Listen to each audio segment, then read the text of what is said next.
Hello दोस्तों, स्वागत है आप सभी का मेरे यूट्यूब चैनल जनरल स्टडीज में। दोस्तों, जैसा कि आप सभी जानते हैं, मेरे द्वारा आबकारी और जो परिवहन आरक्षी है उसके लिए क्लासेस आपको उपलब्ध कराई जा रही हैं।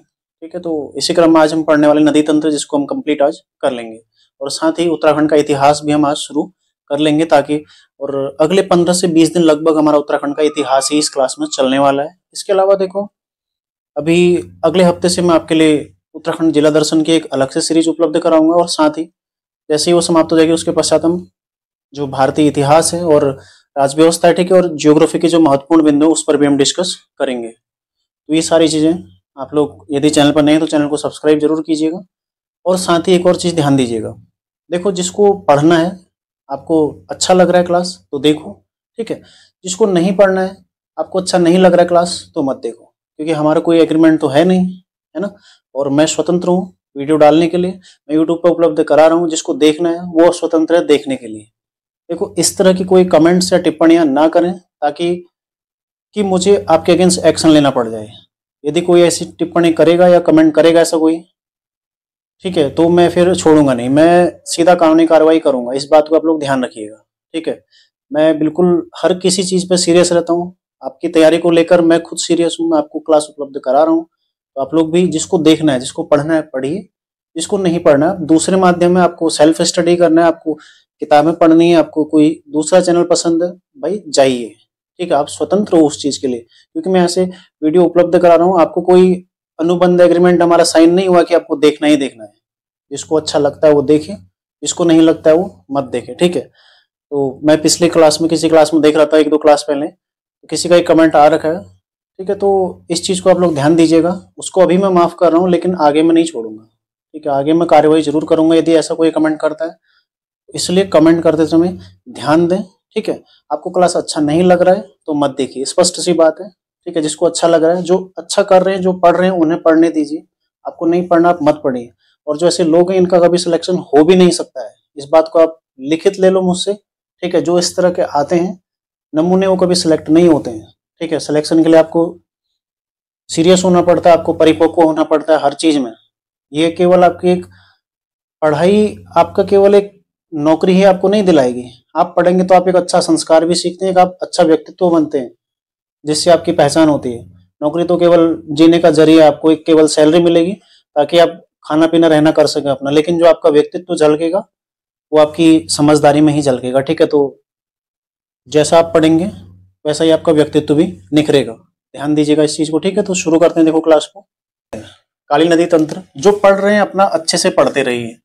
मेरी क्लासेस आपको नियमित रूप से मिलेंगी, प्रतिदिन आपको क्लासेस मिलेंगी, ठीक है। और हर चीज, ये आप भी जानते हैं कि 40 दिनों में सिलेबस कवर करना बहुत मुश्किल है।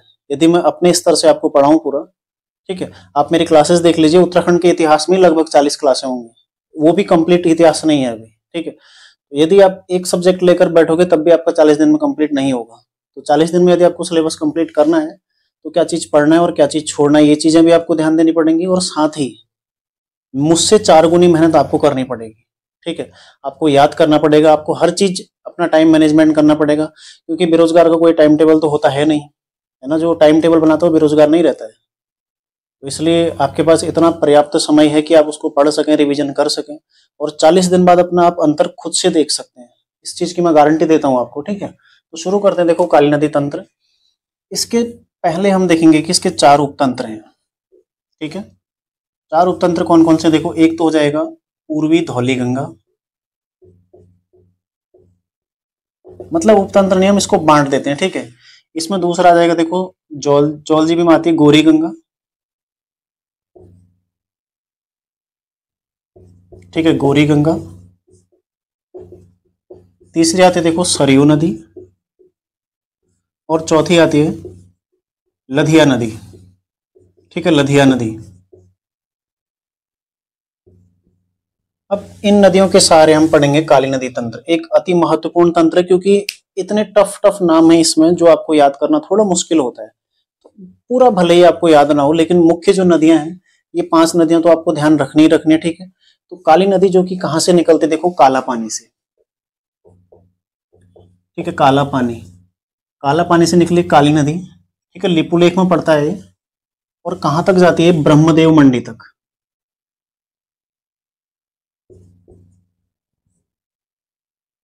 ठीक है। ब्रह्मदेव मंडी जो कि चंपावत में पड़ता है, टनकपुर बनबसा के समीप में पड़ता है। ठीक है, ब्रह्मदेव मंडी, यहां तक ये जाती है नदी। कौन सी नदी है? काली नदी। यहां से नेपाल में प्रवेश करती है किस नाम से? शारदा नाम से। ठीक है, शारदा नाम से नेपाल में प्रवेश करती है। तो देखो, काला पानी से निकली, ब्रह्मदेव मंडी तक आई, ठीक है, चंपावत में पड़ता है, और शारदा नाम से नेपाल में प्रवेश कर गई। इस नदी को श्यामला नदी भी कहा गया है। ठीक है, पूरा साहित्य में इस नदी को श्यामला नदी भी कहा गया है, श्यामला नदी। ठीक है, और इसके जल को अपवित्र माना गया है, मतलब पवित्र नहीं माना गया है। तो उतनी लाइन लिखने के बजाय आप इसको ये लिख सकते हैं सीधा अपवित्र। ठीक है, मतलब इसके जल को पवित्र नहीं माना गया है, इसका मतलब हो गया। ठीक है, देखो, काला पानी से निकली काली नदी कहां तक गई? ब्रह्मदेव मंडी तक का, जो कि चंपावत में पड़ता है। शारदा नाम से नेपाल में प्रवेश कर गई। ठीक है, पुराणों में या पूरा साहित्य में इसको श्यामला नदी कहा गया और इसके जल को अपवित्र माना गया है। यदि आप इसकी कुल लंबाई देखते हैं तो कितनी है? 252 किलोमीटर। ठीक है, 252 किलोमीटर इसकी लंबाई हो जाएगी। देखो, 252 किलोमीटर अभी तक आपने देखा होगा, तो राज्य की सबसे लंबी नदी भी हो जाएगी, राज्य की सबसे लंबी नदी। ठीक है, राज्य की सबसे लंबी नदी कौन सी नदी है? काली नदी। कितनी लंबाई है इसकी? 252। अभी तक आपने देखा।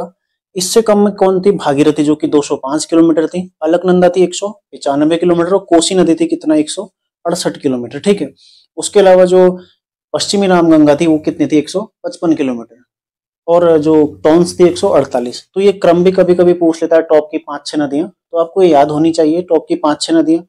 पंच प्रयागों में जो जो नदियां आती हैं उनकी लंबाई आपको पता होनी चाहिए। ठीक है, कौन से प्रयाग का संगम, पिछली क्लास में मैंने आपको पूरा विस्तार से उसको समझाया है। ठीक है, देखो, आप डीप पढ़ने वाले हो या फिर आप बिगनर्स हो, यानी कि अभी शुरू कर रहे हो, जितना पिछली क्लास में नदी तंत्र मैंने बताया, नदी तंत्र आपको उतना ही पढ़ना है। ठीक है, तो ध्यान दीजिएगा इसको। काला पानी से निकली, ब्रह्मदेव मंडी चंपावत तक का, शारदा नाम से इसको जाना जाता है नेपाल में। ठीक है, नेपाल में मतलब इस नाम से प्रवेश करती है। 252 किलोमीटर इसकी लंबाई, और राज्य की सबसे लंबी नदी है। श्यामला नदी इसको कहा जाता है। ठीक है, और इसके जल को अपवित्र माना जाता है। भारत और नेपाल के मध्य, यानी कि उत्तराखंड और नेपाल, या फिर भारत और नेपाल, ठीक है, जो सीमा बनाती है, उत्तराखंड की पूर्वी सीमा जो शेयर करती है नेपाल के साथ, उसके बीच में कौन सीमा बनाती है? काली नदी। यानी कि इधर क्या है? नेपाल, और इधर क्या है? उत्तराखंड। ये भी आपने ध्यान देना है। पिथौरागढ़ से निकली और चंपावत, 2 जनपदों में ये बहती है। देखो, पिथौरागढ़ और चंपावत। चंपावत में फिर वहां से नेपाल में प्रवेश कर गई। ठीक है, ये काली नदी। इसके यदि आप किनारे देखते हैं, देखो, इसके समीप में जो शहर बसे हैं, एक हो जाएगा यहाँ पर खेला। ठीक है, फिर आता है एक, देखो, जौलजीबी, यहाँ पर मेला भी लगता है, जौलजीबी। तीसरा हो जाएगा, देखो, इसमें कौन सा हो जाएगा? टनकपुर। ठीक है, बीच में एक पड़ता है धारचूला। तो ये 4 मुख्य शहर इसके बीच में आते हैं, खेला, जौलजीबी, टनकपुर और धारचूला। ये 4 मुख्य शहर इसमें पड़ते हैं, और साथ ही एक और आता है इसमें पंचेश्वर। अब देखो, इसमें जो भी नदियां मिलेंगी, चूंकि इस ओर से तो नेपाल है, ठीक है, तो सारी नदियां इसमें कहां से मिल रही है? यहाँ से। हालांकि यहाँ से नदियां आ सकती हैं, हो सकता है कोई छोटी छोटी नदियां आती हों, लेकिन हम केवल अभी उत्तराखंड पढ़ रहे हैं। ठीक है, उत्तराखंड यदि हम पढ़ रहे हैं तो उत्तराखंड की चीजें हम इसमें जानेंगे। उत्तराखंड से यहाँ पर कौन कौन सी नदियां आती है? देखो, एक आती है इसमें कुठी आंगटी। ठीक है, और दूसरी यहाँ पर आती है, देखो, पूर्वी धौली गंगा। फिर आती है, ठीक है, गोरी गंगा इसमें आती है। ठीक है, और इसमें कौन सी आती है? सरयू नदी। और 5वीं कौन सी आती है इसमें? लधिया नदी। ठीक है, देखो, इनका नाम लिख लेते हैं। कुठी आंगटी, कुठी आंगटी। ठीक है, गोरी गंगा है एक, इससे पहले पूर्वी धौली गंगा आएगी।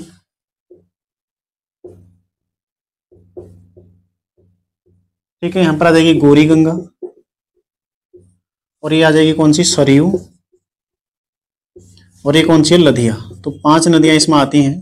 ठीक है, मुख्यतः देखो, कुठी आंगटी नदी कहां पर मिलती है? तवा घाट में। ठीक है, तवा, तवा नामक स्थान पर मिलती है। जो धौली गंगा कहां पर मिलती है? खेला में मिलती है। ठीक है, जो गोरी गंगा कहां पर मिलती है? जौलजीबी में मिलती है।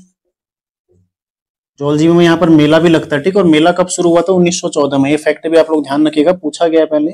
जौलजीबी मेला कब शुरू हुआ था? 1914 में हुआ था। ठीक है, खेला पूर्वी धौली गंगा और काली का संगम है। कुठियांगटी और काली, जो काली गंगा इसका संगम कहां पर होगा, तवा में काली नदी का, ठीक है। गोरी और काली नदी का कहां पर होगा, जौलजीबी में होगा। सरयू और काली नदी का कहां पर होगा, पंचेश्वर में होगा, ठीक है, पंचेश्वर के समीप होता है। और पांचों देखो लधिया का कहां पर होगा, चूका नामक स्थान पर, ठीक है, चूका। ये 5 प्रमुख नदियां इसकी सहायक नदियां हैं। सभी नदियां किस ओर से मिल रही है इसमें, दाईं ओर से, तो याद करने की आवश्यकता ही नहीं है। नदी ऐसे बह रही है, ठीक है, जैसे यहाँ पर दर्शाया, तो नदी इस ओर बह रही है। सारी नदियां कहाँ से मिल रही है, यहाँ से, यानी कि दाईं ओर से सारी नदियां इसमें मिल रही हैं, ठीक है। तो सभी नदियां कहाँ से मिल रही है, सभी नदियां इसकी कहाँ से मिल रही है, दाएं से।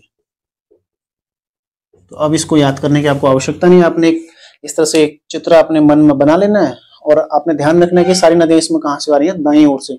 नदी अगर इस ओर बह रही है तो इसका दायां कौन सा हो जाएगा, ये, ठीक है, ये आपने ध्यान रखना है। अब देखो कुठियांगटी नदी, कुठियांगटी की कुछ सहायक नदियां हैं। इसमें कौन कौन सी नदियां, देखो, एक है थुमका, ठीक है, थुमका है, ठीक है, थुमका। एक है देखो निरकुट, ठीक है, निरकुट है। एक है संगचुमना, ठीक है, ये इसकी सहायक नदियां, किसकी, कुठियांगटी की सहायक नदियां कौन सी है, थुमका, निरकुट और संगचुमना। जो पूर्वी धौली गंगा है, पूर्वी धौली गंगा कहां से निकलती है, गोवान खान हिमनद से, ठीक है, गोवान खान ग्लेशियर, ठीक है, यहां से निकलती है। और इसकी सहायक नदियां कौन कौन है, देखो, एक है दारमा, ठीक है, और दूसरी नॉन दारमा, ठीक है, एक है सेलायांगटी, सेलायांगटी, ठीक है, दारमा, नॉन दारमा और सेलायांगटी। पूर्वी धौली गंगा की सहायक नदियां हैं दारमा, नॉन दारमा, ठीक है, सेलायांगटी। कहीं पर कंचू चित भी आपको मिलेगा, ठीक है। तो 3-4 नदियां, छोटी छोटी नदियां, तो आप लोग चाहें तो इन्हें याद रखें। कुछ कुछ मौके, जैसे नॉन दारमा किसकी सहायक नदी है, ठीक है, ये तो मुश्किल ही पूछेगा, लेकिन इसमें से कुछ कुछ आपसे पूछ सकता है। देखो गोरी गंगा कहां से निकलती है, मिलम, मिलम हिमनद से, ठीक है, मिलम हिमनद। गोरी गंगा कहां से निकल जाएगी, मिलम हिमनद से निकलती है। और जौलजीबी में किससे मिल जाती है, ये आके काली नदी से मिल जाती है। इसकी जो सहायक नदियां हैं, इसकी सहायक में देखो कौन कौन सी, एक है इसमें रमलगाड़, ठीक है, दूसरी है गोनखागाड़, और तीसरी कौन सी है, मदकानी, ठीक है, रमलगाड़, गोनखागाड़ और मदकानी। ये किसकी सहायक नदियां हैं, गोरी की सहायक नदियां हैं। गोरी गंगा जो कि मिलम हिमनद से निकलती है, ठीक है। तो ये काली नदी तंत्र को ही तो पानी दे रही है। ये जो काली नदी बह रही है यहां से लेकर यहां तक, ये सारी जो नदियां हैं किसको पानी दे रही है, काली नदी को। ये कहां से निकली, काला पानी, यानी कि लिपुलेख दर्रे से निकली, ठीक है। ये मिलम हिमनद से निकली, ये गोवान खान हिमनद से निकली।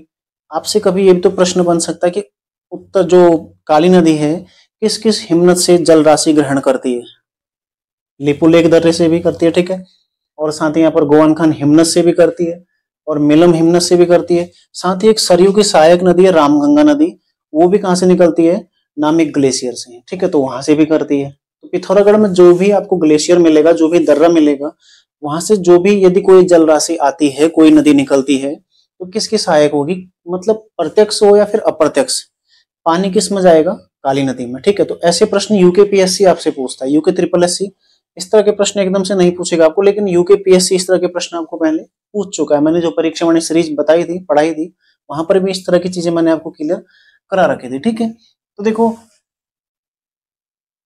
सरयू नदी को हम अलग से पढ़ेंगे। लधिया नदी देख लो, लधिया नदी जो कि चूकाम में इससे मिल जाती है, ठीक है। लधिया नदी, इसकी एक सहायक नदी कौन सी, रतिया, ठीक है, रतिया नदी, जो चंपावत या फिर नैनीताल के लोग हैं उन्हें पता होगा, ठीक है। रतिया नदी इसकी सहायक है। और इसी के किनारे, लधिया नदी के किनारे क्या है, रीठा साहिब, इन दोनों के संगम पर रीठा मीठा साहिब, ठीक है, रीठा साहिब जो कि सिखों का प्रसिद्ध स्थल है, ठीक है। रीठा साहिब कहां पर है, लधिया और रतिया के संगम पर, ठीक है, लधिया और रतिया के संगम पर कौन है, रीठा साहिब स्थित है, ठीक है। ये प्रश्न बन चुका है पहले, यूके ट्रिपल एस इस प्रश्न को पूछ चुका है, रीठा साहिब किन दो नदियों के संगम पर स्थित है, ठीक है। 2018-19 का पेपर उठा के देखिएगा आप, वहां पर ये आपको मिल जाएगा, ठीक है। लधिया और रतिया, कहीं पर इसको रटिया भी, तो के बदले टॉ भी मिलता है, ठीक है। सरयू नदी हम अलग से पढ़ेंगे। बाकी देखो कुठियांगटी पहली नदी मिली जो कि तवा घाट में मिलती है, ठीक है। थुमका, निरकुट और संगचुमना उसकी सहायक नदियां हैं। फिर आई पूर्वी धौली गंगा, ठीक है, जो कि गोवान खान हिमनद से निकलती है। दारमा, नॉन दारमा और सेलायांगटी इसकी सहायक नदियां हैं। फिर आई देखो गौरी गंगा, इसकी लंबाई कितनी है? 104 किलोमीटर। गौरी गंगा की लंबाई कितनी? 104 किलोमीटर पूछा जा सकता है, इसलिए जो मेन है वही लंबाई मैं आपको लिखा रहा हूँ और आपने वही लंबाई याद रखनी जो मैंने लिखा रखी, ठीक है। अतिरिक्त जो छोटी छोटी नदियां हैं हर किसी का याद नहीं रखना है, ठीक है। रमलगाड़, गोनखागाड़ और मदकानी। एक बार ये प्रश्न पूछा हुआ था कि मदकानी किसकी सहायक नदी है, ठीक है, तो ये अति महत्वपूर्ण हो जाता है। सरयू नदी हम अलग से पढ़ेंगे अभी। और साथ देखो लधिया, इसकी सहायक नदी है रतिया, ठीक है। रीठा साहिब इसी के किनारे स्थित है। तो इनमें देखो यहाँ पर मिलम आपको मिलेगा और जो पूर्वी धौली गंगा इसके किनारे आपको एक थल स्थान मिलता है। पिथौरागढ़ में थल पड़ता है ना, थल, तो थल कहाँ पर मिलेगा आपको? पिथौरागढ़ में, धौली गंगा के किनारे, ठीक है, पूर्वी धौली गंगा के किनारे। तो ये हो गया देखो काला, जो काली नदी है, ठीक है, काली नदी, इससे रिलेटेड तंत्र, काली नदी का तंत्र हो गया, ठीक है। अब इसमें हम एक सरयू नदी अलग से देखते हैं, बाकी ये सारी चीजें आपको समझ में आ गई होंगी। काली नदी, इसको श्यामला नदी पुराणों में कहा गया, स्कंद पुराण के मानस खंड में, ठीक है। अपवित्र इसके जल को माना गया है, राज्य की सबसे लंबी नदी है, ठीक है। खेला, जौलजीबी, टनकपुर, धारचूला, पंचेश्वर सब किसके किनारे हैं? काली नदी के किनारे, ठीक है। और इसकी सारी जो सहायक नदियां इसमें दाईं ओर से मिलती हैं, ठीक है, उत्तराखंड में जो भी बहती हैं, ये आपने ध्यान रखना है। अब देखो आगे देखते हैं हम सरयू नदी को। अब देखो सरयू उपतंत्र, ठीक है, सरयू नदी है, सरयू उपतंत्र। सरयू नदी कहां से निकलती है? सरमूल से, ठीक है। सरमूल जो कि बागेश्वर में पड़ता है, यहां से निकली, कहां तक आई है? पंचेश्वर तक, ठीक है, पंचेश्वर तक आई और काली नदी में ये मिल जाती है। पंचेश्वर तक आई और काली नदी में ये मिल जाती है। इसकी कुल लंबाई कितनी? 146 किलोमीटर है, ठीक है। यदि आप इसमें देखेंगे तो इसकी जो प्रमुख सहायक नदी है इसमें एक है गोमती, गोमती, जो कि कहां पर निकलती है? डेबरा श्रेणी से, ठीक है, डेबरा श्रेणी से निकलती है गोमती नदी और कहां पर मिलती है? बागेश्वर में। यदि आप क्वेश्चन देखेंगे, कई बार क्वेश्चन बना है कि बागेश्वर किन दो नदियों के संगम पर स्थित है, तो किन दो नदियों के संगम पर स्थित है? सरयू और गोमती नदी के। गोमती नदी डेबरा श्रेणी से निकलती है, सरयू नदी सरमूल से निकलती है, दोनों आके कहां पर मिलती है? बागेश्वर में, ठीक है। इन्हीं के मध्य में बागेश्वर स्थित है। बागेश्वर जो घाटी है इन्हीं दो नदियों के मध्य में स्थित है। और मुख्यतः जो कफकोट आता है, कफकोट किस में आता है? गोमती नदी के तट पर आता है, ठीक है, ये भी आपने ध्यान रखना है। अगली नदी देखो इसमें कौन सी मिलती है? पनार नदी, ठीक है, पनार नदी जो कि अल्मोड़ा में ही बहती है, ठीक है। और कहां पर ये आती है? काकड़ी घाट में, काकरी घाट, यहां पर मिलती है पनार नदी, ठीक है, ध्यान रखिएगा। पनार नदी कहां पर मिलती है? काकरी घाट में। इसके पश्चात इसमें देखो यहां से आती है, क्योंकि जिस तरह से आती है मैं उसी तरह से इसमें दर्शा रहा हूं, ठीक है। ये आती देखो पूर्वी रामगंगा, पूर्वी रामगंगा, ठीक है। 108 किलोमीटर इसकी लंबाई है, 108 किलोमीटर इसकी लंबाई है, जो कि कहां से निकलती है? नामिक ग्लेशियर से, ठीक है, नामिक या फिर पोटिंग ग्लेशियर, ठीक है, नामिक या पोटिंग ग्लेशियर से निकलती है। पिथौरागढ़ में ये पड़ता है, ठीक है, ये पिथौरागढ़ में आता है। ये ग्लेशियर भी कहां पड़ता है? पिथौरागढ़ में पड़ता है। यहां से निकली और कहां तक, कहां पर मिलती है? रामेश्वर तीर्थ में, ठीक है, रामेश्वर तीर्थ में ही मिलती है। तो रामेश्वर तीर्थ में ही राम की पैड़ियां भी स्थित हैं, ये भी आप लोग ध्यान रखिएगा, ठीक है। राम की पैड़ी कहाँ है? रामेश्वर में। हर की पैड़ी कहाँ है? हरिद्वार में। जब हम अभी जिला दर्शन शुरू करेंगे तो एक एक छोटे से छोटा फैक्ट जिले से संबंधित सारी चीजें उसमें हम चर्चा करेंगे, ठीक है। वो मैटर मैं आपको टाइप करके पीडीएफ भी उसका मैं उपलब्ध कराऊंगा आपको, ठीक है, क्योंकि ये बोर्ड के माध्यम से इसलिए उपलब्ध नहीं हो पाएगा पीडीएफ, लेकिन जो वैसे होगा उसका मैं पीडीएफ आपको जो टाइप करके दूंगा उसका उपलब्ध कराऊंगा, ठीक है। तो पूर्वी रामगंगा नदी जो कि 108 किलोमीटर है, नामिक ग्लेशियर से निकलते हैं या फिर पोटिंग ग्लेशियर से निकलते हैं, ठीक है, पिथौरागढ़ में ये पड़ता है। 108 किलोमीटर बहने के बाद रामेश्वर तीर्थ में किससे मिल जाती है? सरयू नदी से।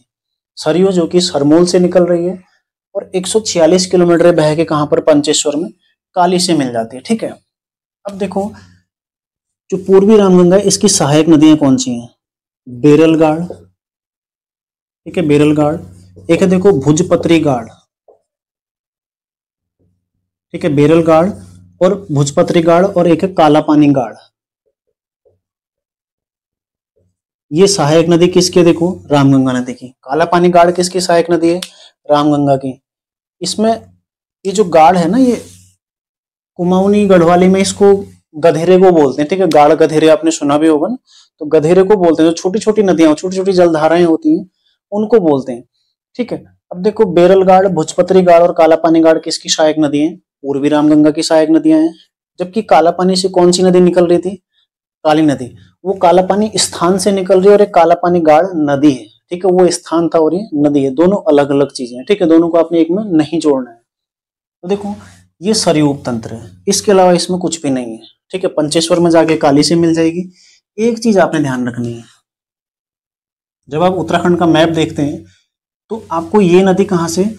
पश्चिम से पूर्व की ओर जाती हुई मिलेगी, ठीक है। पूरा ही लिख देता हूं, पश्चिम से पूर्व, ठीक है। मतलब इस ओर से आपको इस ओर जाती हुई मिलेंगी दो नदियां, एक इस तरह से ये लधिया नदी मिलेगी आपको, ठीक है, और एक सरयू नदी, मतलब जो पश्चिम से पूर्व की ओर बह रही है। बाकी सभी नदियां आपको इस या सीधे क्रम में मिलेंगी, लेकिन ये दो नदियां ऐसी हैं जो पश्चिम से पूर्व बहती हैं, ठीक है। लधिया की काली की अंतिम सहायक नदी कौन सी है? लधिया नदी, वो भी पश्चिम से पूर्व बहती है। और सरयू, ये भी पश्चिम से पूर्व बहती है, ठीक है। और सरयू नदी को ही पवित्र नदी माना गया, कुमाऊं की पवित्र नदी इसको माना जाता है, ठीक है। कुमाऊं की पवित्र नदी, कुमाऊं की पवित्र नदी किसको माना जाता है? सरयू नदी को, ठीक है। और पश्चिम से पूर्व बहती है, साथ ही लधिया नदी भी पश्चिम से पूर्व बहती है। सारे फैक्ट आपने नोट करने, उनको बार बार रिवीजन करना है। तो ये हो गया सरयू नदी का उपतंत्र, ठीक है। काली तंत्र हमारा कंप्लीट अब हो चुका है। अब हम देखते हैं नदी बेसिन की क्या स्थिति है, क्योंकि यहां से भी प्रश्न बनता है हिमानीकृत नदियां क्या होती हैं और अन्य नदियां क्या होती हैं, ठीक है। ये भी हम इसमें समझेंगे, थोड़ा समझेंगे, बस ज्यादा नहीं है, ठीक है। तो इसको मैं मिटा देता हूं। इससे पहले एक और चीज आप लोग नोट करिएगा, एक है गौला नदी, ठीक है। गौला नदी, देखो गौला नदी कहाँ बहती है? हल्द्वानी में बहती है, ठीक है। नैनीताल जिले में बहती है। इसको गार्गी नदी भी कहा जाता है, ठीक है। गार्गी, गार्गी भी इसको कहा जाता है। और उसके किनारे जो शहर बसे हैं उसमें एक काठगोदाम है, ठीक है, काठगोदाम है। उससे पहले रानी बाग आता है, ठीक है। रानी बाग है, काठगोदाम है, हल्द्वानी है, ठीक है। हल्द्वानी, लाल कुआं है और किच्छा है,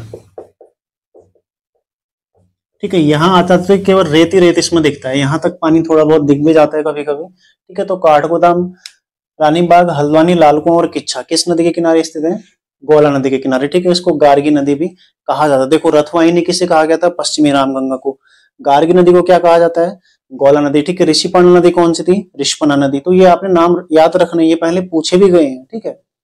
अब देखो, गौला नदी के अलावा कुछ नदियां जैसे दाबका, बाकरा नदी, ठीक है। दाबका, बाकरा, नंधौर नदी, ठीक है। ये सब कहाँ की नदी है? ये सब नैनीताल में आपको मिलेंगे, ठीक है। नैनीताल में कहां पर मिलेंगे आपको? नैनीताल में। और नंधौर नदी किसको जल राशि देती है? नानक सागर को, नानक सागर, ठीक है। नानक सागर में नंधौर नदी का जल चला जाता है। तो देखो, दाबका, बाकरा, नंधौर नदी ये सब कहाँ है? नैनीताल में बहती है, ठीक है। और जो नंधौर नदी है इसका जल कहाँ जाता है? नानक सागर में जाता है। गौला नदी निकलती कहाँ से? एक बार प्रश्न ये भी बना था, ठीक है। इसका उद्गम कहाँ पर है? पहाड़ पानी में, ठीक है। पहाड़ पानी में इसका उद्गम है, ठीक है। तो ध्यान दीजिएगा, गौला नदी जिसको गार्गी नदी भी कहा जाता है। तो ये नदी तंत्र हमारा कंप्लीट हो गया है। इसमें हम कुछ चीजें तो देखेंगे, फैक्ट नदी बेसिन का। नदी बेसिन, ठीक है। नदी बेसिन किसे बोलते हैं? कोई नदी जब बह रही है, जितना उसका अपवाह क्षेत्र होता है, ठीक है। अपवाह यानी कि जितना एरिया में वो बहती है, जितने में उसका गाद जमा होता है, ठीक है, वो होता है किसी भी नदी का बेसिन क्षेत्र। माना ये नदी है, पानी भले ही इतनी धारा में इसका जा रहा हो, ठीक है, इतनी धारा में इसका पानी जा रहा होगा, लेकिन जो ये एरिया है जहां पर बरसात के दिनों इसका गाद जमा भी होता है, ये भी सब इसका बेसिन क्षेत्र में आता है। ये भी सब किस में आ जाएगा? इसका नदी बेसिन क्षेत्र में आ जाएगा, ठीक है। ये आपने ध्यान रखना है। देखो, नदी बेसिन में कौन कौन सी नदियां आती है? सबसे ऊपर है काली नदी, फिर कौन सी आती है? अलकनंदा, अलकनंदा आती है, ठीक है। फिर आती है भागीरथी, फिर आती है देखो कोसी नदी। अब सारी नदियां हम पढ़ चुके हैं तो आपको सारी चीजें याद हो रही होंगी, ठीक है। कोसी मैंने बोला तो आपको दिमाग में आ जाना चाहिए, कुमाऊं में धान का कटोरा, ठीक है। कहां पर बैठी है? कहां पर बहती है? अल्मोड़ा से। रामनगर इसके किनारे है, ठीक है। जो पश्चिमी रामगंगा उसकी सहायक है। सारे फैक्ट आपके मन में आते रहने चाहिए। कोसी है, उसके बाद कौन सी है देखो रामगंगा, जो कि पश्चिमी रामगंगा, ठीक है, रामगंगा, पश्चिमी रामगंगा। फिर देखो यमुना, फिर देखो टोंस, फिर है नयार, ठीक है। आप लोग इसको इस तरह से ध्यान रख सकते हैं, देखो काली, अलकनंदा, भागीरथी, कोसी, रामगंगा, यमुना, टोंस और नयार, ठीक है। चाहे तो इसके लिए आप ट्रिक भी यूज कर सकते हैं, ठीक। देखो काल आके भागा कहां, ठीक है, काल आके भागा कहां, तो इतना मतलब आपकी जो टॉप की 4 नदियां हैं वो आपकी कवर इसमें हो जाएंगी। अगर पूरा याद रखना, देखो काल आके भागा कहां, किसी को आप बोल रहे हैं तो विस्मय बोधक राइट ओनली, ये किसी का नाम हो सकता है, ठीक है। काल आके भागा कहां, राइट ओनली। देखो काली नदी, अलकनंदा, भागीरथी, कोसी, ठीक है, यहाँ से रामगंगा हो गई, और यमुना, टो से टोंस और नौ से नयार, ठीक है। तो इस तरह से आप इसको ध्यान रख सकते हैं, काल आके भागा कहां, राइट ओनली, यानी कि काली, अलकनंदा, भागीरथी, कोसी, रामगंगा, यमुना, टोंस और नयार। ये आपके लिए ट्रिक हो गई जो आप, जिससे आप नदी बेसिन याद रख सकते हैं। इसमें देखो सर्वाधिक जो नदी बेसिन है किसका है, सर्वाधिक अपवाह क्षेत्र किसका है, काली नदी का है। सबसे लंबी नदी कौन सी है, काली नदी है, ठीक है। एक चीज आप लोग ध्यान दीजिएगा, सबसे ज्यादा जल राशि वाली नदी कौन सी है, अलकनंदा, ठीक है। सर्वाधिक जल, सर्वाधिक पानी किस नदी में है, सर्वाधिक जल राशि किसमें, अलकनंदा में, ठीक है। अलकनंदा जो कि बहुत बहुत बड़ी नदी है, ठीक है। राज्य की सबसे बड़ी नदी कौन सी है, अलकनंदा नदी, लंबाई में नहीं, पानी की मात्रा में, ठीक है। लंबाई में कौन सी नदी है, काली, लेकिन पानी यदि देखेंगे किसमें सबसे ज्यादा है, अलकनंदा में, ठीक है। और एक और टॉपिक आपने ध्यान रखना है, सर्वाधिक वन क्षेत्र, सर्वाधिक जंगल किस नदी के किनारे स्थित है, ठीक है। जंगल के बाद इसको वन क्षेत्र ही लिख देते हैं, वन क्षेत्र किस नदी के किनारे स्थित, यह है टोंस नदी, क्योंकि जो और नदियां हैं वो कहीं ना कहीं पहाड़ियों पर्वतों के बीच से गुजर रही हैं, ठीक है। तो टोंस नदी भी हालांकि गुजरती है, लेकिन वहां पर वन क्षेत्र ज्यादा है, तो इसलिए सर्वाधिक वन क्षेत्र किसमें हो जाएगा, टोंस नदी में। सर्वाधिक जल किसमें हो जाएगा, अलकनंदा में। सबसे ज्यादा नदी बेसिन किसका है, काली का है। और सबसे ज्यादा, सबसे बड़ी नदी कौन सी है, जो काली नदी है, ठीक है, वो भी काली नदी है। तो ये आपने नदियों के फैक्ट सारे ध्यान रखने हैं। इसमें आपका जो होमवर्क है, होमवर्क क्या है आज आपका, आपने पूरी नदियां रिवाइज करनी है, ठीक है। नदियां रिवाइज करनी है, ताल पढ़ने हैं आपने, ठीक है। पिछली क्लास में मैंने आपको बोला था ग्लेशियर आपने ध्यान रखने हैं, ठीक है, ग्लेशियर आपने ध्यान रखने हैं। और साथ ही एक और चीज आपने, जलप्रपात, ठीक है, जलप्रपात आपने ध्यान रखने। और यदि कोई डाउट है तो आप लोग कमेंट कर सकते हैं, ठीक है। जब भी समय लगेगा मैं आप लोगों के जो भी जितने भी डाउट्स रहेंगे सारे एक साथ किसी क्लास में मैं आपको बता दूंगा, ठीक है।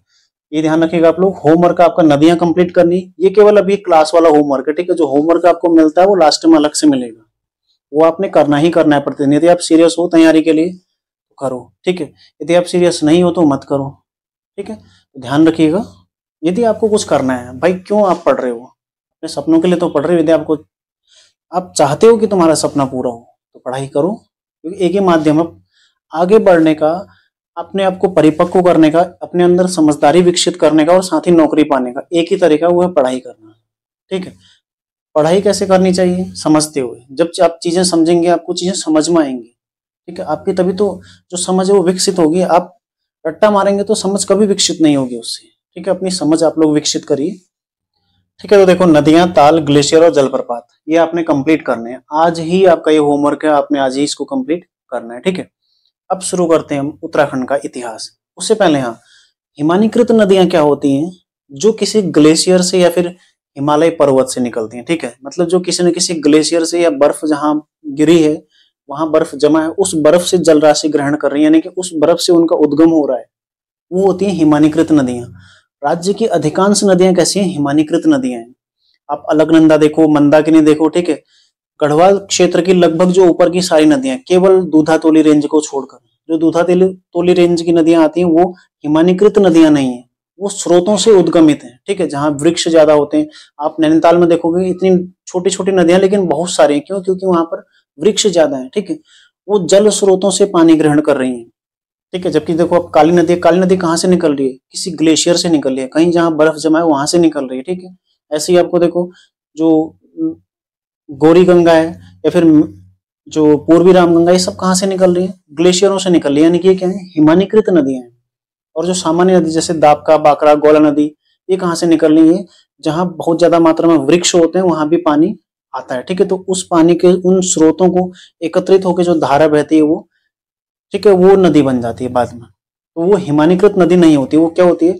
स्रोतों से उद्गमित नदी होती है, ठीक है। ये आपने दोनों में फर्क समझना है। अब उत्तराखंड का इतिहास हम इस क्लास में चर्चा करने वाले हैं, और ध्यान रखिएगा अगले कम से कम 15 से ऊपर क्लास ही जाएगा उत्तराखंड का इतिहास। कोशिश करेंगे कि इतने में हम इसको खत्म करें, क्योंकि हमारे पास टारगेट आगे बहुत बड़ा है। और भी हमने उत्तराखंड में पढ़ना है, हिंदी हमने पढ़नी है, ठीक है। साथ ही आपके लिए अगले हफ्ते से मैं 2 क्लासेस शुरू करने वाला हूँ, ठीक है, जिसमें आपको मैं इसके अतिरिक्त भी एक क्लास मिलेगी आपको प्रतिदिन, आपको वो भी पढ़ना है, ठीक है। होमवर्क आपको एक ही क्लास में मिलेगा, लेकिन आपको पढ़नी दोनों क्लासेज है, क्योंकि उस क्लास में उत्तराखंड का जनपद दर्शन और उसके पश्चात हम पॉलिटी, हिस्ट्री और ज्योग्राफी भी कवर करेंगे, क्योंकि हमारे पास टारगेट आगे अभी केवल 20 दिन 40 दिन बाद हमारा एग्जाम है, तो उस हिसाब से हम देख रहे हैं, ठीक है। तो शुरू करते हैं उत्तराखंड का इतिहास। उत्तराखंड का इतिहास, ठीक है। इतिहास क्या होता है? जिसका हमारे पास साक्ष्य मौजूद है वही तो इतिहास है। जिस चीज का हमारे पास साक्ष्य ही नहीं है वो इतिहास नहीं है, क्योंकि उसका हमारे पास कुछ है ही नहीं, हम क्या उसमें देखेंगे, क्या हम पढ़ेंगे, ठीक है। तो जिस चीज का हमारे पास साक्ष्य मौजूद है वही क्या है? इतिहास है, शॉर्टकट में। और यदि आप इसको शाब्दिक अर्थ यदि इसका देखेंगे तो इति मतलब होता है ऐसा ही, ठीक है। और हास मतलब क्या होता है? घटित होना। ह्रास नहीं है, ठीक है, हास है खाली। हास मतलब क्या होता है? घटित होना किसी चीज का। तो इतिहास मतलब क्या होगा क्रमबद्ध रूप में? कि ऐसा ही घटित हुआ है, ठीक है। किसी भी कालखंड के क्रमिक अध्ययन को हम क्या कहते हैं? इतिहास कहते हैं, ठीक है। हम प्राचीन राजा महाराजाओं की बात करते हैं, या फिर आप लोग देखते हैं रामलीला या रामायण महाभारत वगैरह, ये सब क्या है? इतिहास के गर्भ में छिपी हुई चीजें, ठीक है, ऐतिहासिक चीजें हैं, जिन्हें हम क्रमबद्ध रूप से जब पढ़ते हैं तो वही क्रमिक अध्ययन क्या कहलाता है? इतिहास कहलाता है, ठीक है। आप जाते हैं सतयुग है, त्रेता युग है, द्वापर, ये आप इतिहास ही तो देखते हैं, प्राचीन चीजें, ठीक। तो वो एक क्रमिक रूप से जिस चीज को हम देखते हैं वो क्या होता है? इतिहास होता है। देखो, उत्तराखंड का इतिहास यदि आप पढ़ेंगे ज्यादा डीपली, मैं प्रयास ये करूंगा कि आप लोग इसको समझो, ठीक है, समझो फैक्ट। बाकी हम फैक्ट बेस में इसको कवर भी करेंगे, साथ ही समझते हुए भी चलेंगे, ठीक है। तो उत्तराखंड के इतिहास को यदि आप बांटते हैं तो यहाँ पर स्रोत क्या क्या है इसके? इतिहास के स्रोत, किसी भी चीज के लिए स्रोत होना जरूरी है, ठीक है। किसी भी चीज के लिए स्रोत होना अति आवश्यक है। हमें पता कैसे चलेगा उत्तराखंड में प्राचीन काल में क्या था? हमें कहाँ से पता चला कि चंद यहाँ पर थे? हमें कहाँ से पता चला यहाँ पर पंवार वंश का शासक था? हमें कहाँ से पता चला कभी गढ़वाल में 52 गढ़ थे? हमें कहाँ से पता चला चंदों ने इतने किले बनाए? या फिर उससे पहले की चीजें, लाखों उडियार यहाँ उत्तराखंड में है, शैल चित्र, कहाँ से पता चला? हमें उसका कुछ ना कुछ साक्ष्य मिला है। वो किसी लिखित रूप में मिला है, या फिर वो अभिलेख के रूप में मिला है, या फिर वो गुफा चित्रों के रूप में मिला, ठीक है, या फिर शिलाश्रय जो होते हैं, पत्थरों में जो उत्कीर्ण किए जाते हैं चित्र, उनके रूप में मिला है। किसी न किसी रूप में हमें कोई ना कोई साक्ष्य मिला है।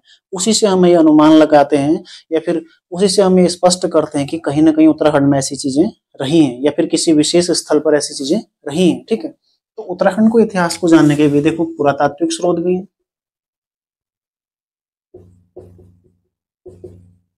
और साथ ही साहित्यिक स्रोत भी है। पुरातात्विक स्रोत में आपको क्या क्या मिलेंगे? एक हो जाएगा देखो गुफा, गुफाएं, यहाँ पर कई प्रकार की गुफाएं मिली, अभी हम पढ़ेंगे, ठीक है। गुफाएं हमारा आज टॉपिक रहेगा। इसके अलावा देखो मुद्राएं, विभिन्न कालखंड में लोगों ने यहाँ पर, मतलब राजा महाराजाओं ने मुद्राएं जारी की, तो उसके माध्यम से उत्तराखंड को हम जानते हैं। तीसरा देखो अभिलेख आते हैं, ठीक है, अभिलेख आते हैं। चौथा यहाँ पर देखो अन्य पुरातात्विक स्रोत,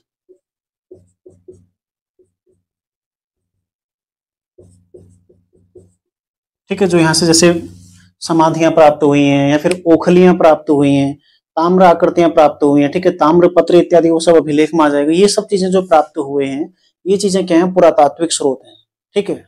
ये सब क्या है? पुरातात्विक स्रोत हैं। मतलब या तो ये पत्थरों पर उत्कीर्ण होंगे, ठीक है, या फिर ये चित्र के रूप में मिलेंगे हमें, ठीक है। कहीं पर मानव ने अपने हथियार दर्शा दिए, कहीं पर उसने पशु को मारते हुए दिखा दिया। इस रूप में जो हमें मिले हैं, ये सब क्या है? पुरातात्विक स्रोत हैं। साहित्यिक स्रोत में क्या आते हैं? इसके भी देखो 2 पार्ट हैं। एक है धार्मिक साहित्य, ठीक है, दूसरा देखो धर्मेत्तर साहित्य। मतलब धर्मेतर साहित्य यानी कि ऐसा साहित्य, ऐसी पुस्तकें, ठीक है। साहित्य से मतलब यहाँ पर पुस्तकों से, धर्मेतर मतलब धर्म से इतर, मतलब कुछ लोग आए, ठीक है। माना कोई बाहर से यात्री आया, उत्तराखंड में आया, उसने जैसे हुएन सांग ने उत्तराखंड का वर्णन किया है, ठीक है। तो बाहर से यात्री आया, वो उत्तराखंड घूमा, उसने अपनी पुस्तक लिखी और उसमें उत्तराखंड का वर्णन किया। या फिर किसी भी अन्य व्यक्ति ने, ठीक है, माना किसी भी पुस्तक में कल्हड़ कल्हड़ की रजत रंगिणी है, उसमें उत्तराखंड का वर्णन यदि मिलता है, ठीक है। तो ऐसी चीजें हैं जो किसी धर्म से रिलेटेड नहीं है, ठीक है। एक ये ऐसा साहित्य हो गया। एक होता है धार्मिक साहित्य, जिसमें देखो एक होता है ब्राह्मण साहित्य और दूसरा है ब्राह्मणेतर साहित्य। मतलब ब्राह्मण साहित्य यानी कि हिंदू धर्म से रिलेटेड जो भी किताबें हैं, ठीक है, जैसे रामायण, महाभारत। महाभारत में तो उत्तराखंड का कई जगह पर वर्णन मिलता है, ठीक है। तो महाभारत, रामायण, या फिर ऐसी जैसे स्कंद पुराण है, जो हिंदू धर्म से यानी कि ब्राह्मण धर्म, ठीक है। इसको जब वैदिक काल था उसमें ब्राह्मण धर्म के रूप में जाना जाता था। तो ब्राह्मण धर्म से संबंधित जो साहित्य है, और फिर ब्राह्मणेतर साहित्य यानी कि जैसे जैन धर्म है, बौद्ध धर्म है, मुस्लिम धर्म है, इनकी जो पुस्तक है वहां पर जो इसका वर्णन मिलता है, ठीक है, ये ब्राह्मणेतर साहित्य में आ गया। और धर्मेतर में किसी व्यक्ति ने कोई रचना की है, ठीक है, किसी यात्री ने कोई रचना की है, किसी इतिहासकार ने कोई रचना की है, वो सब किस में आ जाता है? धर्मेतर साहित्य में, ठीक है। तो इसको हम बाद में देखेंगे कहां पर उत्तराखंड का क्या वर्णन मिलता है। देखो, दो बार पढ़ने का समय नहीं है कि एक बार हम साहित्यिक स्रोत, इसके स्रोत देखें, उसके पश्चात उसी चीज को बाद में रिपीट करें, ठीक है। हम सीधा पढ़ते जा रहे हैं, जो चीज जहां पर आएगी, मुद्राएं जिस जिस वंश में आएंगे उस वंश में हम उस हिसाब से उसको देखेंगे, ठीक है। जहां जहां पर अभिलेख आएंगे उसको हम वहां पर देखेंगे, जहां जहां पर पुरातात्विक स्रोत, अन्य पुरातात्विक स्रोत आएंगे वहां पर हम उसको देखेंगे, ठीक है। जहां पर वर्णन का आएगा कि ऋग्वेद में क्या कहा गया है, ऐतरेय ब्राह्मण में क्या कहा गया है, स्कंद पुराण में क्या कहा गया है, वहां पर हम उस चीज को चर्चा करेंगे। तो अभी हमारा जो पहला टॉपिक है वो क्या है? गुफाएं, ठीक है। गुफाएं हम ले रहे हैं और सीधा उत्तराखंड की गुफाएं पर हम इसमें चर्चा करते हैं। गुफाएं, ठीक है। गुफाएं जिन्हें स्थानीय भाषा में क्या बोलते हैं? उडियार। कुमाऊनी शब्द है उडियार, ठीक है। उडियार इसको बोलते हैं। उडियार मतलब कहीं पर किसी पहाड़ी को काटकर, ठीक है, किसी चट्टान को काटकर अंदर रहने के लिए जो स्थान बनाया जाता है, ठीक है, उडियार मतलब एक छिद्र सा, बड़ा सा छिद्र, ठीक है, उडियार कहलाता है, यानी कि गुफा। उत्तराखंड में जो गुफाएं मिलेंगी आपको, किस किस जनपद में मिलेंगी, इसको हम बांटते हुए यदि पढ़ेंगे तो बहुत बेहतर समझ पाएंगे, ठीक है। मुख्यतः देखो चमोली और अल्मोड़ा में मिलेंगी, ठीक है। एक अल्मोड़ा, ठीक है, दूसरा देखो चमोली, और तीसरा कहां पर मिलेंगे आपको? उत्तरकाशी में मिलेगी एक गुफा, ठीक है। ये तीनों में आपको गुफाएं देखने को मिलेंगी जो प्राचीन महत्व की गुफाएं हैं। हालांकि गुफाएं आपको और भी मिलेंगी, वो हम पर्यटन वाले चैप्टर में देखेंगे, ठीक है। जहां पर हम चमोली पढ़ेंगे, जहां पर हम बागेश्वर पढ़ेंगे, मतलब जो हम जिला दर्शन पढ़ेंगे सीरीज, छोटी छोटी गुफाएं हम सब उसमें चर्चा करेंगे। जो प्राचीन महत्व की गुफाएं हैं वो सब इसमें आ जाएंगे, ठीक है। इसमें गुफाओं के साथ साथ जो अन्य जो यहाँ पर संस्कृतियां मिली हैं वो सब चीजें हम देखने वाले हैं। देखो अल्मोड़ा में कौन कौन सी गुफाएं हैं। सबसे पहला है हमारा अल्मोड़ा, ठीक है। अल्मोड़ा में सबसे पहले आती है लखू उडियार, ठीक है। लाखू गुफा भी इसको बोलते हैं। दूसरी देखो फड़का नौली, ठीक है, फड़का नौली गुफा है। तीसरी कौन सी? देखो पेटसाल, ठीक है, पेटसाल है। चौथी कौन सी है? लुएथाप। और पांचवी कौन सी है? फलसीमा, ठीक है। सब में एक एक फैक्ट है, ज्यादा नहीं होगा। लखू उडियार की स्थापना कब हुई? 1968 में, कि मैं खोज हुई, ठीक है, स्थापना नहीं, खोज हुई। खोज किसने की थी? MP जोशी ने, ठीक है। खोज किसने की थी? MP जोशी ने। तो ध्यान रखिएगा 1968 में लखू उडियार की खोज हुई, और खोज किसने की थी? MP जोशी ने की थी, ठीक है। जैसा कि हमने नदियों वाले चैप्टर में देखा था पिछले में, लखू उडियार किस नदी के किनारे स्थित है? सुयाल नदी के किनारे, ठीक है। सुयाल नदी के तट पर स्थित है। किसके तट पर है? सुयाल नदी के तट पर, सुयाल नदी तट, ठीक है। और स्थान कहां पर पड़ता है? बाड़े छीना। बाड़े छीना स्थान में सुयाल नदी के तट पर आती है कौन सी? लखू उडियार गुफा, ठीक है। लखू उडियार जो कि उत्तराखंड में प्रागैतिहासिक काल की पहली खोज है। मतलब उत्तराखंड के यदि किसी ऐतिहासिक महत्व की चीज को देखें, ठीक है, उत्तराखंड की यदि कोई पूरा काल की सबसे पहली जो खोज है वो कौन सी है? लखोटियार है, ठीक है। 1968 में खोजी गई थी। कहां पर? अल्मोड़ा के बाड़ेछीना दलबेंड नामक स्थान पर, ठीक है। सुयाल नदी के तट पर एक खोजी गई थी और खोज किसने करी थी? एमपी जोशी ने। किसने करी? एमपी जोशी ने, ठीक है। अल्मोड़ा में 5 गुफाएं कौन कौन सी हैं? लखोटियार है, फड़कानौली है, पेटसाल है, वेथाप है और फलसीमा है, ठीक है। अब देखो इसमें आगे जो टॉपिक है, किसके समान ही लगती है? नागफनी के समान, ठीक है। नागफनी के समान ही लगती है। ये छोटे छोटे फैक्ट हैं, आप लोग इनको नोट करते रहो, ठीक है। और इसी तरह से करो। यहां से देखो 34 मानव आकृतियां, ठीक है। 34 मानव आकृतियां और 28 पशु आकृतियां, ठीक है। 28 पशु आकृतियां प्राप्त हुई हैं, ठीक है। मतलब 34 यहाँ से मानवों की आकृति प्राप्त हुई है और साथ ही 28 पशुओं की आकृति यहाँ से प्राप्त हुई है, जिनका रंग क्या देखो? सफेद, गेरुआ, काला या फिर कौन सा रंग है इसमें? गुलाबी रंग है, ठीक है। सफेद, गेरुआ, काला या फिर गुलाबी रंग है इनमें, ठीक है। 34 मानव की आकृतियां प्राप्त हुई हैं और 28 पशु आकृतियां प्राप्त हुई हैं। नागफनी के समान ये गुफा प्रतीत होती है। 1968 में इसकी खोज हुई है, एमपी जोशी ने खोज करी है, ठीक है।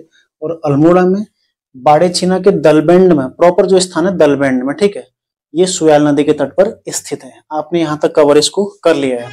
इसका विषय क्या है? विषय क्या है इसका? सामूहिक नृत्य।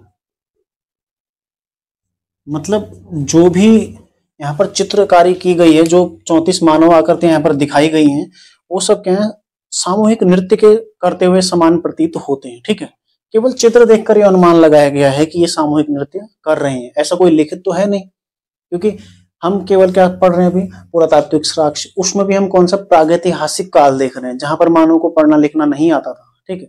वो जो अपने उनके जो विचार हैं, जो उनके एक दूसरे को कुछ चीजें प्रकट करनी है, ठीक है, तो उनका अपना माध्यम था, ठीक है। तो ध्यान रखिएगा, विषय क्या है? सामूहिक नृत्य इसका है, ठीक है। और इसमें ज्यामितीय चित्रण भी इसमें मिला है। ज्यामितीय चित्रण मतलब ज्यामितीय चित्रण क्या होता है? माना कोई बिंदु है, ये बिंदु है, इन दोनों को मिला दिया, ठीक है। इस तरह से बिंदु और रेखाओं के सहारे, बिंदुओं और रेखाओं के सहारे ज्यामितीय चित्रण भी किस गुफा में देखने को मिलता है? लाखों गुफा में।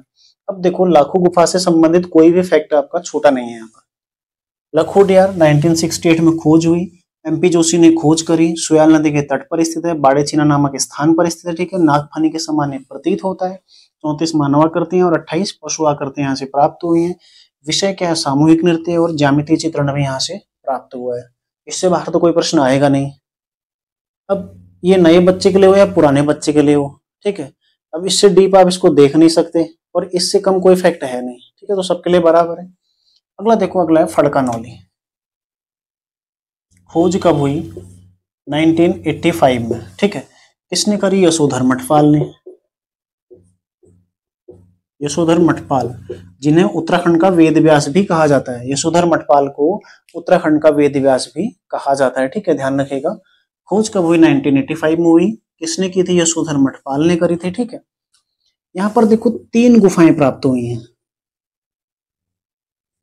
3 गुफाएं, ठीक है। 3 गुफाएं प्राप्त हुई हैं, मतलब अलग अलग स्थान पर। माना एक यहाँ पर प्राप्त हुई, एक यहाँ पर, एक यहाँ पर, ठीक है। इस तरह से 3 गुफाएं यहाँ पर प्राप्त हुई हैं, जिनमें जो तीसरी गुफा है, ठीक है, वो सुयाल नदी के तट पर स्थित है। जिसमें तीसरी गुफा, ठीक है, तीसरी गुफा सुयाल नदी के तट पर स्थित है, ठीक है। देखो 3 गुफाएं प्राप्त हुई, जिसमें तीसरी गुफा किसके तट पर है? सुयाल नदी के तट पर स्थित है और आवास हेतु उपयुक्त है, ठीक है। आवास हेतु उपयुक्त, जो तीसरी गुफा है वो आवास हेतु क्या है? उपयुक्त है, ठीक है, उपयुक्त है। तो 3 गुफाएं यहाँ पर प्राप्त हुई। फड़कानौली, इसको फड़कानौली क्यों कहा जाता है? क्योंकि ये सांप के फन के समान प्रतीत होती है, ठीक है। अब सांप आप देखेंगे कैसा होगा उसका फन, इस तरह से, ठीक है। ये मान लो आप 3 गुफाएं हैं, ठीक है। तो ये गुफाएं अलग अलग हैं इस तरह से। जो तीसरी इसमें गुफा है, ये आवास के लिए सर्वोत्तम है, उपयुक्त है आवास के लिए। और यशोधर मठपाल ने ऐसा माना है कि जो तीसरी गुफा है ये आवास के लिए उपयुक्त है, ठीक है। ये भी आपने ध्यान रखना है। अगला देखो, अब फड़कानौली आपका कंप्लीट हो गया। कोई फैक्ट है ही नहीं। खोज आपने 1985 ध्यान रखा, यशोधर मठपाल जी ने करी है खोज, ठीक है। यहाँ पर 3 गुफाएं मिली हैं। अब उसमें कितना चित्र मिला है हर किसी के लिए महत्वपूर्ण नहीं है। हमने लाखोटियार में इसलिए लिखा क्योंकि ये पहली खोज है और सबसे बड़ी खोज है और अति महत्वपूर्ण खोज है, इसलिए याद रखना है। ऐसा नहीं कि आप हर किसी का याद रखो, वहां पर क्या मिला, वहां पर कितने मीटर की गुफा है, कितनी चौड़ी गुफा है। तुम डीप भी पढ़ोगे, इससे ज्यादा डीप तो क्या ही पढ़ोगे, ठीक है। देखो पेटसाल, इसकी खोज कब हुई? इसकी खोज हुई 1989 में। कब हुई? 1989 में, ठीक है। किसने करी? ये भी यशोधर मठपाल ने करी, यशोधर मठपाल, ठीक है। इनके द्वारा इसकी खोज की गई, 1989 में की गई। पेटसाल भी कहां पर पड़ता है? अल्मोड़ा में आता है, ठीक है। यहाँ पर देखो कत्थई रंग के चित्र, कत्थई रंग के चित्र यहां से प्राप्त हुए हैं। अब कत्थई रंग कैसा होता है? कत्थई आपने कत्था देखा होगा, ठीक है। कत्था जो कि हल्के गेरुए टाइप में होता है, ठीक है। कत्थई रंग के चित्र यहाँ से प्राप्त हुए हैं। पेटसाल जो कि अल्मोड़ा में आती है, खोज करी यशोधर मठपाल ने 1989 में, ठीक है। और कत्थई रंग के यहाँ से चित्र प्राप्त हुए हैं। तो इसके अलावा इसमें कोई फैक्ट नहीं है। अब हम आते हैं देखो लुइथाप में। लुइथाप भी कहाँ है? अल्मोड़ा में, ठीक है। यहाँ से क्या मिला है? जो यहाँ से प्राप्त हुआ उसमें देखो लाल रंग के चित्र कहां से प्राप्त हुए हैं? लुइथाप से, ठीक है। लुइथाप लाल लुइथाप, ऐसे आप ध्यान रख सकते हैं, ठीक है। लुइथाप लाल या लुइथाप। तो लाल रंग के चित्र कहां से प्राप्त हुए हैं? लुइथाप से। ये भी अल्मोड़ा में आती है। हम अभी चर्चा केवल अल्मोड़ा की कर रहे हैं, देखो अल्मोड़ा के नीचे, ठीक है। और सारी अल्मोड़ा की गुफाएं एक बोर्ड में, ठीक है। सब फैक्ट आपका यहाँ पर कंप्लीट हो जाएगा। फल सीमा देखो, ये भी कहां पर आती है? अल्मोड़ा में। और इसकी विशेषता क्या है?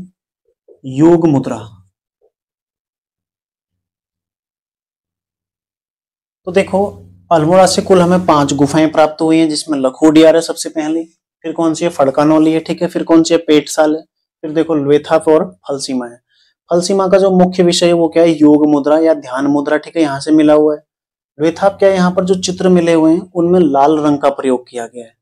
जो पेटसाल है इसकी खोज 1989 में हुई थी, यशोधर मठपाल जी ने करी थी, और यहाँ पर कत्थई रंग का प्रयोग हुआ है, ठीक है। देखो फड़कानौली है, इसकी खोज 1985 में हुई है। खोज किसने करी? यशोधर मठपाल ने। और 3 गुफाएं हैं यहाँ पर, जिसमें से तीसरी गुफा है वो कैसी है? आवास हेतु उपयुक्त मानी गई है और जो सुयाल नदी है उसके तट पर वो स्थित है, ठीक है। और ये कैसी है? नाग के फन के समान प्रतीत होती है, ठीक है। फनकानौली, फणकानौली। तो इस तरह से आप इसको ध्यान रख लीजिए। और एक गुफा कौन सी है? लखोडियार, जो कि इन सब में सबसे ज्यादा महत्वपूर्ण, ठीक है। 1968 में इसकी खोज हुई थी। खोज की थी एमपी जोशी ने, सुयाल नदी के तट पर बाड़े छिना यानी कि दलबेंड में स्थित है, ठीक है। नागफनी के वृक्ष के समान ये प्रतीत होती है। 34 मानव आकृतियां और 28 पशु आकृतियां यहाँ से प्राप्त हुई हैं, ठीक है। इसका विषय क्या है? सामूहिक नृत्य और ज्यामितीय चित्रण, बिंदुओं और रेखाओं के सहारे ज्यामितीय चित्रण भी यहाँ पर देखने को मिलता है।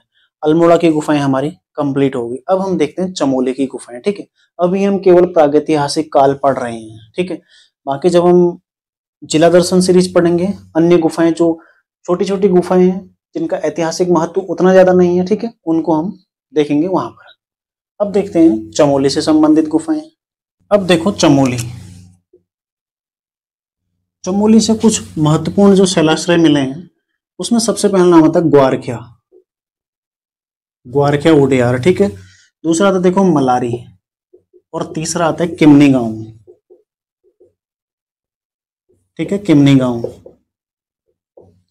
जो ग्वारखिया गुफा है डुंगरी गांव में आती है, डुंगरी गांव, ठीक है, अलकनंदा नदी के तट पर है। मलारी जो कि मलारी पश्चिमी धौली गंगा, मैंने पिछली क्लास में आपको बताया था। और किमनी गांव किसके तट पर आता है? पिंडर नदी के, ठीक है, पिंडर तट, पिंडर घाटी। अब आपको पता होना चाहिए पिंडर घाटी कहां से निकलती है? पिंडारी ग्लेशियर से निकलती है। पिंडारी ग्लेशियर जो कि बागेश्वर में, वहां से बहते हुए आई, और इसी के किनारे मैंने आपको बताया था ग्वालदम और थराली है, तो थराली में ही ये किमनी गांव आता है, ठीक है। तो पिंडर घाटी थराली के समीप में किमनी गांव से भी ये प्राप्त हुआ है, ठीक है। तो देखो ग्वारखिया गुफा, इसकी खोज करने का श्रेय किसे जाता है? खोज किसने किसने? राकेश भट्ट ने, राकेश भट्ट, ठीक है। विस्तृत अध्ययन किसने किया? देखो विस्तृत अध्ययन मतलब जो चीजें मिली उनको बहुत गहनता से उनकी जांच करना, उनके बारे में पता लगाना, उसका सर्वेक्षण करना, ठीक है, किस काल की है, क्या है, ये सब चीजें विस्तृत तौर पर किसने किया था अध्ययन इसका? ये थे यशोधर मठपाल जी। ठीक है, कौन थे? यशोधर मठपाल।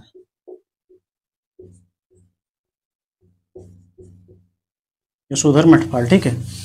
एक बच्चे का कमेंट आया था, सर परीक्षा वाणी, ल्यूसेंट इत्यादि इनफ है कि नहीं है? ठीक है, और ये भी बोला था कि भाई कई लोगों से मिला जिन्होंने बोला कि इतना इनफ नहीं है, मतलब इनसे कुछ नहीं आता है और अब पेपर का लेवल बहुत ऊपर हो गया है।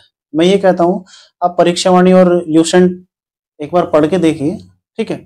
और जिन्होंने आपको ऐसा बोला है उनसे आप पूछिए आपने कितना एग्जाम निकाल लिया उस रणनीति के तहत कि आप बहुत बड़ी बड़ी किताबें पढ़ रहे हैं। आप किसी भी किताब में जाएंगे, आपको कुछ भी आपको तैयारी करनी हो, आप यूपीएससी की तैयारी करें या फिर आप स्टेट पीसीएस की तैयारी करिए, कुछ भी यदि आप तैयारी करेंगे आपको कहीं ना कहीं अपना बेस क्लियर करना होगा। ठीक है, ऐसा तो नहीं है कि आप सीधा ऊपर ही हाई लेवल में पहुंच जाएंगे, आपको कुछ आता नहीं, बेसिक आपको पता नहीं और सीधा आप ऊपर पहुंच गए। तो जो नए बच्चे हैं या फिर जो पुराने बच्चे हैं आपके लिए बहुत जरूरी है। ठीक है, मेरी दृष्टि में, ये मेरी अपनी समझ है कि आपके लिए बहुत आवश्यक है परीक्षा वाणी, ल्यूसेंट, ठीक है, या इस तरह की जो किताबें जिनसे आपका बेस क्लियर होता है। तो देखो, जिसको अच्छी नहीं लगती आप मत पढ़िए, आप हाई लेवल की बुक्स लीजिए। ठीक है, आप जितना अफोर्ड कर सकते हैं उतनी अच्छी किताबें लीजिए, लेकिन प्रश्न आपको परीक्षा वाणी से ही मिलेगा। पुराने पेपर आप देख लीजिए, यकीन ना हो तो आप आरओ पेपर देख लीजिए और परीक्षा वाणी से मिलाकर देख लीजिए। बस आपके अंदर समझ होनी चाहिए परीक्षा वाणी को पढ़ने की। ठीक है, तो ध्यान रखिएगा। देखो, इसका विस्तृत अध्ययन किसने किया था? यशोधर मठपाल ने। उसके पश्चात, ठीक है, यहाँ पर जो चीजें मिली हैं कुल 41 आकृतियां प्राप्त हुई हैं। ठीक है, 41 आकृतियां प्राप्त हुई हैं, इसमें से 30 मानव हैं, ठीक है, 8 पशु हैं और 3 पुरुष हैं। अब देखो, मानव अगर आ गया तो इसमें स्त्री पुरुष कुछ भी हो सकता है, लेकिन ये इनकी पहचान हुई है 3 पुरुष, वाकई में 3 पुरुष हैं। ठीक है, 3 पुरुष हैं, 8 पशु चित्र हैं और 30 मानव के चित्र इसमें है। ठीक है, तो 8 पशु आपने ध्यान रखने हैं। और यहाँ से जो चित्र मिले हैं किस किस के मिले? देखो, मानव, पशुओं में क्या है? भेड़, ठीक है, भेड़ है। इसके अलावा देखो क्या है? लोमड़ी, ठीक है, और एक है बारहसिंगा, बारहसिंगा। ठीक है, तो ये यहाँ से चित्र मिले किस किस के? देखो, मानव, भेड़, लोमड़ी और बारहसिंगा के यहाँ पर चित्र मिले हैं। ठीक है, ध्यान रखिएगा। विस्तृत अध्ययन किसने किया? यशोधर मठपाल ने। 41 आकृतियां मिली हैं। किसको मिली? यशोधर मठपाल जी को। जब उन्होंने अध्ययन किया तो उनको 41 आकृतियां यहाँ पर मिली, जिसमें से 30 मानव की आकृतियां मिली, 8 पशु आकृतियां मिली और 3 पुरुष की आकृतियां मिली। ठीक है, जो ये टोटल 41 आकृतियां, इसमें मानव, भेड़, लोमड़ी और बारहसिंगा की आकृतियां यहाँ पर पाई गई है। देखो, चित्रकला की दृष्टि से, चित्रकला की दृष्टि से सर्वोत्तम, श्रेष्ठ मान लो। ठीक है, मतलब उत्तराखंड में जितने भी पूरा प्राचीन गुफाएं मिली हैं उत्तराखंड की, उन गुफाओं में जो चित्रकारी हुई है, उस चित्रकारी में जो सर्वश्रेष्ठ चित्रकारी हुई है, सबसे सुंदर जो कलाकृतियां हैं किसकी हैं? ग्वारखिया गुफा की। ठीक है, ग्वारखिया गुफा जो कि चमोली में आती है। अगला देखो, मनुष्य को किस रूप में दिखाया? त्रिशूल रूप में। मनुष्य त्रिशूल रूप में है। ठीक है, अब त्रिशूल कैसे होता है? देखो, ये हाथ हो गया, ये सर हो गया, ये 2 हाथ, ठीक है, ये पैर हो गए, इस तरह से। तो ये त्रिशूल रूप में इसमें मानव को हाथ जोड़ लेते हैं थोड़ा पूरा। ठीक है, तो मानव को किस रूप में दिखाया गया है? त्रिशूल रूप में दिखाया गया। ठीक है, ये भी आपने ध्यान रखना है। इसके अलावा देखो, मानव को पशु घेरते हुए या फिर पशु को हांका देते हुए, इसमें दिखाया गया। ठीक है, पशु को घेरते हुए या फिर हांका देते हुए, मतलब ऐसा प्रतीत हो रहा है या तो जो मनुष्य हैं वो पशुओं को घेर रहे हैं या फिर पशुओं को हाँक रहे हैं, मतलब किसी और उन्हें खदेड़ रहे हैं। ठीक है, देखो, पशु घेरते हुए या फिर पशु हांका देते हुए इसमें मानव को दिखाया गया है। मनुष्य को त्रिशूल रूप में इसमें दर्शाया गया है। ठीक है, चित्रकला की दृष्टि से श्रेष्ठ है। और एक और चीज आपने ध्यान रखना है, इसमें पीले रंग की धारीदार चट्टान में चित्र है। ठीक है, पीली धारीदार चट्टानें जिन पर ये चित्र उकेरे गए हैं। तो जो चमोली है, चमोली में सबसे पहले गुफा हमने देखी है ग्वारखिया गुफा। ठीक है, जिसकी खोज करने का श्रेय जाता है राकेश भट्ट को। और विस्तृत अध्ययन कौन करते हैं? यशोधर मठपाल। यहाँ से 41 आकृतियां मिलती हैं, इसमें 30 आकृतियां मानव की हैं, 8 पशु आकृति हैं और 3 पुरुष की आकृति हैं। ठीक है, यहाँ पर मानव, भेड़, लोमड़ी और बारहसिंगा के चित्र मिले हैं। चित्रकला की दृष्टि से सबसे श्रेष्ठ गुफा उत्तराखंड के। ठीक है, इसमें मनुष्य को त्रिशूल रूप में दर्शाया गया और साथ ही पशु को घेरते हुए या फिर हांका देते हुए इसमें दिखाया गया। और ये जो सारे चित्रण किए गए हैं किसमें किए गए हैं, पीली धारीदार चट्टान में किए गए हैं। अब आपने एक चीज सोचा, मानो क्यों नदी के किनारे ही रह रहा है, क्यों ऊपर हिमालय में नहीं गया, ठीक है, क्यों अन्य जगह नहीं मिल रहा है, क्यों उपस्थित रहा है, क्यों, क्योंकि वहां पर पानी की सुविधा होती है। ठीक है, अन्य जो चीजें होती हैं आसानी से, पशु है पानी पीने तो पशु भी आता होगा तो उसको आसानी से मार भी सकता हो नदी किनारे गुफाओं में छिपकर। ठीक है, तो हर जो छोटे छोटे कारण होते हैं एक दूसरे से जुड़े हुए होते हैं। आपको ये नदी घाटियां इसलिए याद रखनी है क्योंकि जो हमारा ऐतिहासिक कालखंड रहा है उत्तराखंड का, उसकी दृष्टि से महत्वपूर्ण है। ठीक है, मतलब ये ऐसी जगह है जहां पर उत्तराखंड में मानव जीवन की शुरुआत हुई है। ठीक है, अलकनंदा घाटी है या फिर जो सुयाल नदी घाटी है, कोसी नदी घाटी है। ठीक है, यहाँ पर ये सब, जैसे अभी यमुना घाटी हम देखेंगे, ये सब क्या है उत्तराखंड में जहाँ पर मानव जीवन की शुरुआत हुई, उसका साक्ष्य यहाँ पर हमें प्राप्त होता है। अब देखो मलारी गांव, यहाँ पर समाधानों की खोज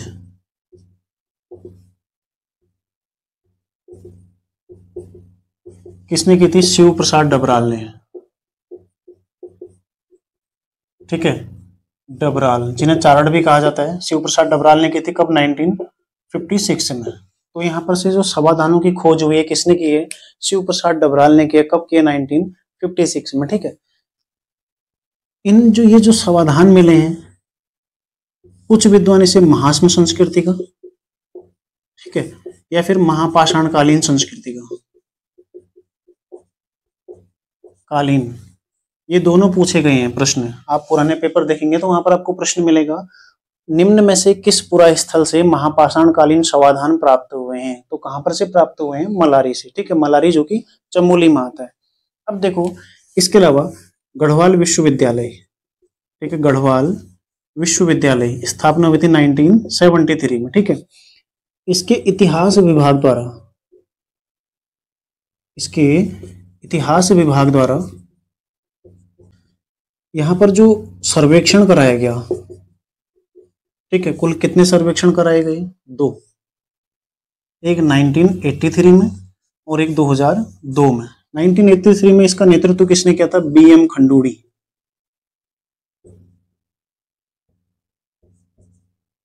ठीक है, और 2002 में भी इतिहास विभाग ने इसका सर्वेक्षण करवाया था। तो जब 1983 में सर्वेक्षण करवाया, यहां पर से क्या प्राप्त हुआ, एक संपूर्ण पशु कंकाल।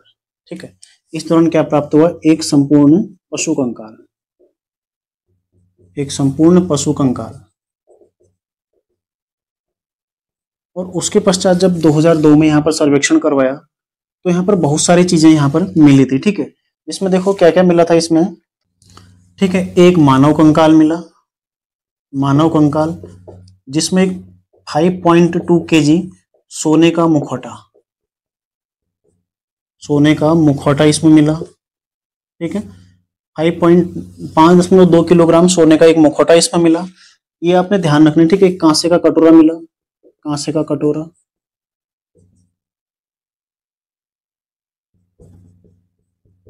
मृदु भांड, ये सब चीजें इसमें मिली थी। ठीक है, और जो शव है,